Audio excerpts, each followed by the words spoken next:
Good morning and welcome to River City Plus, the show after the show, the River City After Party. And it is a party because it is hump day. It has already been a week and it's about to be a Wednesday, and I can see you Friday. I see you from here. It's about to be a Wednesday. We already jumped into Wednesday. What's up? We got a full day ahead of us after the show, after the after party, but we're here with you now. So we came up with this new chat topic we thought might be interesting. So everybody's always talking about what's hot, what's trending. So we thought, what's something that's tepid, meaning warm, that could soon blow up? And these are just our opinions or just our random musings. We're good like that. Right, exactly. So I kicked it off in the show and I talked about a couple of fashion trends I was seeing. And one of the things was seeing how the Olympics is going to influence our fashion choices. And I thought that was great because you actually are seeing a lot of trends coming out of there from the sports perspective. Well, so, I mean, everybody a few weeks ago was like, oh, the Olympics are coming up. But they were just kind of like, it's the Olympics. How is this going? When's it? Opening ceremonies are Friday. They're actually kicking off soccer today. So the Olympics starts today, but the official recognized start with LeBron James as the flag bearer. Who didn't see that coming? Right? My man is 40. It's going to be his last Olympics. He is a brand icon level 12. So I get it. I know. Man, it's a little bittersweet. Like anytime I feel like an athlete like announces that this is their last of something, like I always just get like a little like. Are you getting a little sniffy? A little sniffy. A little sniffy. Listen, I'll be perfectly honest with you. This will probably be my first Olympics I can watch without like tearing up.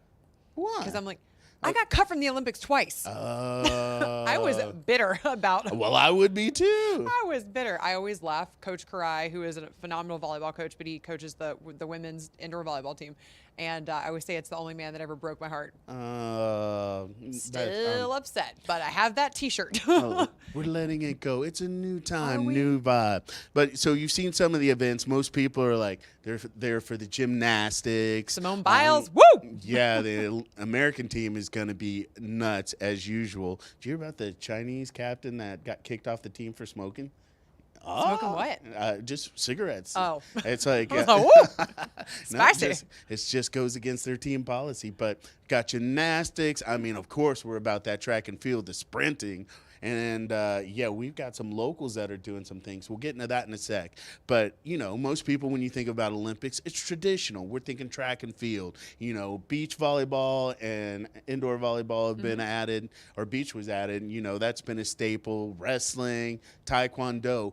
But there are a few sports that have been added within the last couple years, or last couple Olympics. And there's one this year that's like, what? So skateboarding, it was incorporated. I want to say it definitely the last one. I want to say maybe even one before that. But we actually have a local that will be competing in the Olympics as a skateboarder. That's Poe Pinson.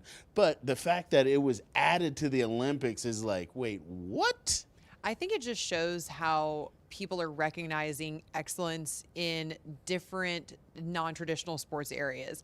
I think a lot of times, especially when you have that conversation, the difference between someone being an athlete and participating in an athletic event versus a sport, it always gets dicey. I mean, you remember when we were younger, people would beef with cheerleaders and say it's not a sport. And I'm like, well, clearly, like, you've never been to a cheer practice because you want to talk about some athletes that can operate at military precision. Yeah. But I think that, people sometimes forget that things that are like hobbies that take excellence to achieve can also be recognized as a sport. So I'm really excited to see this and obviously see a local female doing her thing. Super excited. Yeah, so I put that in there because it's one of those sports I was kind of like, but it's trending hot. So I think that's going to be a big one. And again, we're supporting our locals in a little outside the box scenario.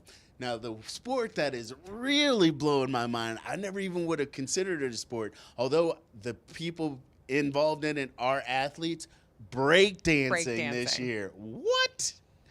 I was that kid, so I'm of a certain age where breakdancing first blew up, and Breakin' 2, Electric Boogaloo, Beat Street. Vaughn, you feel me? Yeah, so Electric Boogaloo. So what's funny is I went to Europe playing soccer in '84. Everywhere I went, do you break dance? Do you break dance? So me and my buddy, we made money while we're there just on the corner, just like, oh Nice. yeah. But I mean, I'm not saying there was a certain stigma attached at the time, but but if you see what these, I mean, we're going to call them athletes now, can do, the way they contort their body, I mean, the energy that they put into it and the creativity. I mean, yeah, okay, breakdancing is a sport, but to be included into the Olympics, never saw that coming. I'm so here's what I always love too, because in order to do something like this that would be like an individualized sport, kind of like gymnastics, it's going to be a scoring system, right? Yeah. So who's judging this? Oh, well, I mean, we've seen all the dance competitions. I watched them all. ABCD So Paul Abdul's there? ABDC, World. No, the World of Dance was J-Lo for a minute.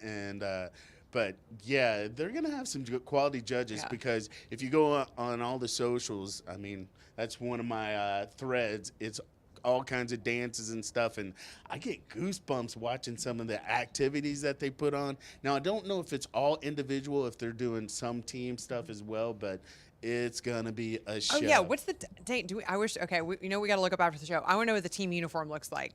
Right? I want to see that for skateboarding too, because I think. Okay, I'm consider me intrigued. Right. Okay. Okay. We'll X follow up on Games that. you get to wear whatever, Yeah. but for the Olympics you You'd would have to figure wear that a there's some uniform. sort of uniform. Man, this is all right. So it's super hot for me. I'm all about it. So, and as we mentioned, we have locals that are doing their thing in the Olympics. So we mentioned Poe. She's going to be skateboarding. I didn't have time to print out a list. No, I don't have a grocery list. But so we know Caleb Dressel for swimming. He went to Clay High. So, I mean, when we talk about some of these locals, McKenna DeBever, she went to Bishop Kenny. She's women's swimming, actually from Peru, but, you know, representing Jacksonville. Martin Espernberger, he's swimming, went to Bowles.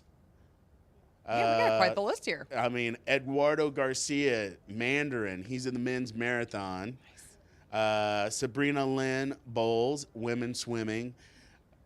Lucera Mejia Arce maybe, Bowles, women's swimming. Wow. Now, not all necessarily representing the U.S., but Jacksonville ties. So even though, you know, might not be rooting for them to beat us, I'm rooting for them to show well. Exactly. Yeah, we want to PR. We want to PR for everybody. Oh, yeah. So As long as their PR is right behind ours. George Milhalovec, he's born in Jacksonville, men's soccer. Ryan Murphy, Bowles, men's swimming, U.S. So, and Poe got that list. Morgan Ray, Bartram Trail, UNF, men's para swimming. So that is all Jacksonville all day. Gemma Wollenschlager, St. Augustine Beach, women's para rowing. So Jacksonville represent. We always talk about the creatives. I don't know if we ever really talk about the athletes. I mean, maybe the athletes in the, what do we want to call them, power sports, like basketball, football, but the Olympics? I know. It's amazing to see so many different people represented. Can I tangent for a second when you mentioned para swimming? Sure. Oh, yeah. So I was honored one year. They were having trials in Charlotte, and I got paired to be a volunteer for a swimmer. And now, if you, depending on how you're competing, and if you are blind, they do make you black out your goggles and things like that, just to make sure that everything's fair. But one thing I had to do as a volunteer was they gave me a long pool stick that you would usually have a net, and it had a noodle on the end, and they told me I needed to hit the swimmer when they were 2 or 3 strokes away from the wall. And I said, I'm sorry, you want me to do what? You want me to hit this athlete? And they said, yeah. And I thought they were playing a joke on me because I was the new volunteer. And I was like, no, I'm not going to go hit an Olympian with this pool stick. And they were like, and then the Olympian like fussed at me. He was like, no, you got to hit me harder than that. I can't feel that. I was like, is this a thing? And then I see everyone else in the pool like hitting the swimmers, and that was such a surreal thing for me. But I really thought that they were playing a joke on me, and then it was like, no, it's a very important task so that they know when to stroke back. So if you're ever able to volunteer, it's really impressive. The trials throughout the year, wherever you're located, sometimes they're local, and you can actually be a volunteer. But believe the senior volunteers when they instruct you accordingly. But that was really something. I was like, no, I'm not hitting an Olympic athlete with this pool stick, but then I learned. So that was my Paralympic story. Gonna learn today. Learned something new. Can we stay on swimming just a little bit? Yeah. The big conversation Oh, is oh yeah. the triathlon. Is it the triathlon? Oh, I had a different conversation, but Oh, yeah, triathlon. So, You go. so part of it, triathlon, biking, running, swimming. They're swimming in the Seine River. Yeah. Oh That's yeah, all yeah. That was the conversation, and the mayor jumped in. She went all in. It's like, okay. And we haven't heard of any kind of issues yet, but maybe that after she got out, they just like phoned, did like when you Lysoled come her. out. Yeah. Yeah, just like from. But my thing is, so they've been really supposedly working on the Seine. I told you I live there. I wouldn't set foot in that river. I'm sorry, that's just me. I saw things in that river. I'm like, ain't no way. But also they have huge air purifiers that are there. So my question is, how much money is getting spent on the Seine and on the air just for people to be healthy? And also that kind of like begs the question, Wait. why were you in the running? Wait, air purifiers where? Like in the Olympic Village to keep athletes healthy because it's so polluted. I had no idea it was that bad. Oh, I thought maybe, well, when you said that and now you're saying village, I'm thinking like, well, maybe they're just trying to make sure there's flow, so no possible COVID outbreaks, but Paris is that polluted? I was like, it's a struggle bus over there. I mean, between the water and the air, and I was very shocked. I knew it was bad because it's kind of big city. Paris. It's similar to New York. They have the same struggles, but I had no idea it was that bad until I started seeing these giant air purifiers, and then also all the work that they tried to do on the Seine. So when you see something like that, you're always wondering what's going to happen on the back end. So like in the World Cup when they were in Dubai, they built all those stadiums, and even when they were in was it Japan a few years ago, or they built all those stadiums and stuff, and as soon as the Olympics were gone. So what are they going to do with these purifiers? Are they going to spread them out around the city, donate them? Inquiring minds want to know.